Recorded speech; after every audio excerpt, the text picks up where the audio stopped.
that I'm excited to play with from Phyrexia All Is One. I know it's, I maybe been out for a little bit by now, but I haven't played with all of these cards, and I'm still in the process of building some decks with them.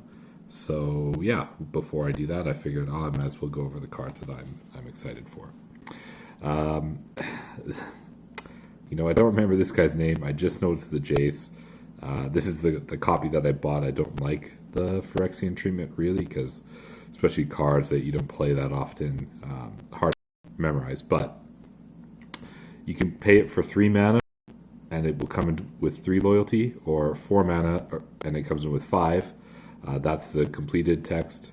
The +1 is a creature gets -3/-0 until your next turn. The -2 is target player mills 3 cards, and then if a graveyard has 20 or more cards in it, you draw a card. The -X is somebody mills 3 times X cards. So the main reason I want to play this card is in my Planeswalker balance deck, where you're trying to make them overcommit, and then you can play your Wrath effect, your balance effect, and giving a creature -3/-0 is a perfect way to do that. Dovin from War Spark is also in that deck. He does a really good job of it. He does a -1 effect where he flogs a creature basically for a turn. I think that one's better, but this is a good alternative. Addition. It's going to be an alternative. They're both going to be in the deck. And I really like that +1 ability. The problem is his other abilities don't really do much. So once you have the board clear, you're like, okay, what am I doing? Am I milling myself or milling somebody? So that's where he's like a little lower on my excitement level, I guess. The next card is Armored Scrapgorger. This card I think is pretty cool. I like that. I'll say late game, it takes at least turn 5 for this to work. He gets some power so he can attack.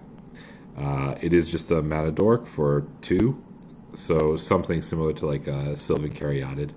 I like that it can block 2 power guys, so that's a plus. And it has this incidental graveyard hate every time it becomes tapped. That's whether it's 4 mana or if it's attacking. So I have this guy in the deck right now, and I'll do the deck tech on that shortly. There's actually 3 cards in my top 8 that are in that deck, just because I think they're pretty cool. So that's the Scrapgorger. I think he has a place. We'll see if he performs as well as I'm hoping. I'm actually playing it kind of as a Scavenging Ooze replacement. Not a replacement, but alternative, where a little bit of the graveyard hate is nice. Mostly it's there as a mana dork. Cankerbloom, another card I'm excited to play with. 1 in the green, it's a 3/2, and it has 1 and sacrifice it. You get to choose an ability, destroy an artifact, enchantment, or proliferate. Now, I'm playing it mostly for the naturalized effect. I don't think I'm playing it for any proliferate. It's also a good beater, 3/2. The spot, I think the closest card maybe this is similar to is like a Quasali Pride Mage. A little bit harder to cast because it's green and white. It is a 2/2, but it does give Exalted to your other creatures that are attacking, or to itself if it attacks. But I like that this is a pretty aggressive body with some nice utility, so hoping it performs well as well. This is also in the deck that I'll be showing soon. Mercurial Spelldancer. So this is a pretty cool card. It's 1 colorless, 1 blue for 2/1 Phyrexian Rogue. Rogue might be relevant to some of the decks that you're playing. The fact that it can't be blocked is certainly relevant. It goes in a lot of evasive decks where you're just trying to hit your opponent down. And then whenever you cast a non-creature spell, you can put oil counters on it. If you dealt combat damage to a player, you get a trigger where you can remove 2 oil counters, and then you basically double your next spell. So pretty cool. I don't know where it's going to fit in. into my decks personally. I might make a new one. There's a Demir deck that I used to play with the John Finkel card. I really like that card. So this is a similar effect. We'll see what I play it in. Oh, Bloated Contaminator. This one I think is actually really sweet. 2 colorless and a green for a 4/4 Phyrexian Beast. It has Trample, it has Toxic 1, so it does 1 poison damage. And when it deals combat damage to a player, you proliferate. So for a long time, I've also been, working on different counters lists. I've done like a Sultide counter. I've done a Sultide's counter, Abzan counter. I haven't really wanted to do a 4-color counter or a 5-color counter deck because those decks I just feel uncomfortable playing. I think they're really good. It's just not a skill set that I enjoy, figuring out your mana base for your 4-color decks and what cards you're splitting, at least for an aggressive deck. So this is definitely going to go in some of my decks where I just want a good beater, a 4/4 trample. Maybe it proliferates, and maybe it will fit into one of those counter decks that I'm talking about. I'll just have to revisit them and see. Unctus Grand Meditect. If there's a card I do like to play, it's the other one that gives your blue creatures +1/+1. This one gives artifact creature control +1/+1. It has this bonus as well. Blue creatures control get a tapped, draw a card, discard a card ability when they become tapped. And you can make target creature you control a blue artifact creature in addition to colors and types. So I didn't put this in my artifact deck that I did last week. I didn't put it in there because I wasn't sure if I wanted to play a double blue card. But after playing it once or twice, I think, yeah, you probably could fit it in there. I just don't know what I'll take out for it. But Unctus Grand Meditect, I think he's a pretty sick creature. The buff effect is obviously great, and its only downside, I guess, is that it's legendary. Okay, Shieldred's Edict. I am a fan of sacrifice effects, and this one is a closer to targeted sacrifice effect than other options I guess you have. I think the closest you have to this would be Angrath's Rampage, which lets you target an opponent to sacrifice an artifact, a creature, or a planeswalker. I've certainly played that in decks.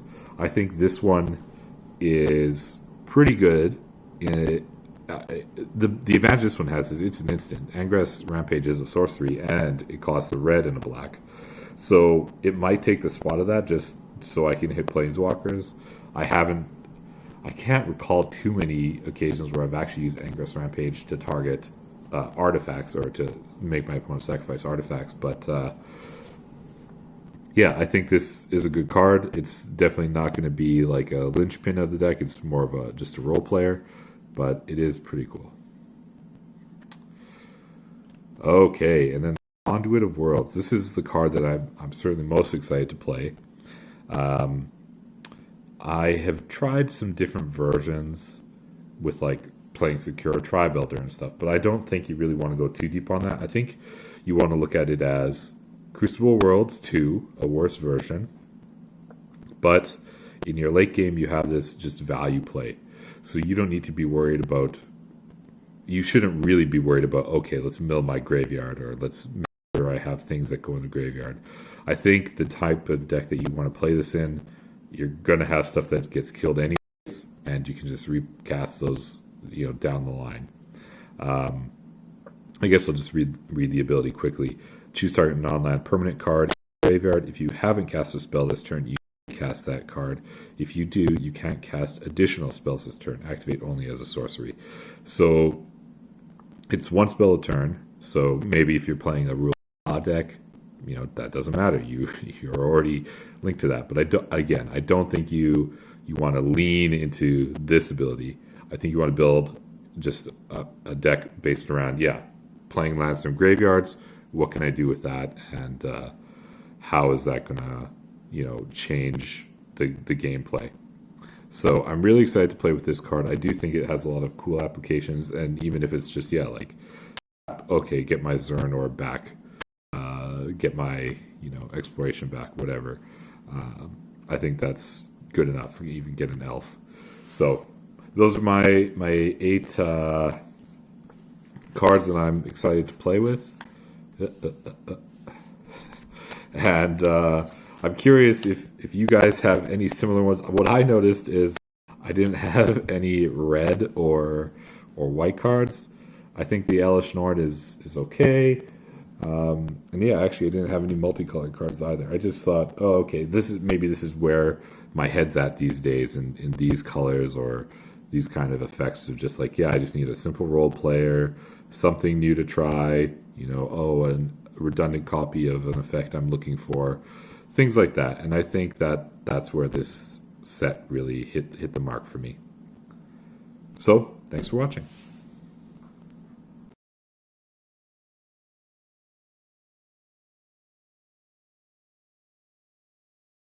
Hey guys, thanks for watching the video. If you have any ideas you want for deck techs or something you want me to cover, let me know. I'm hoping to keep doing this for a while, at least until I run out of ideas. So thanks again. Have a good one.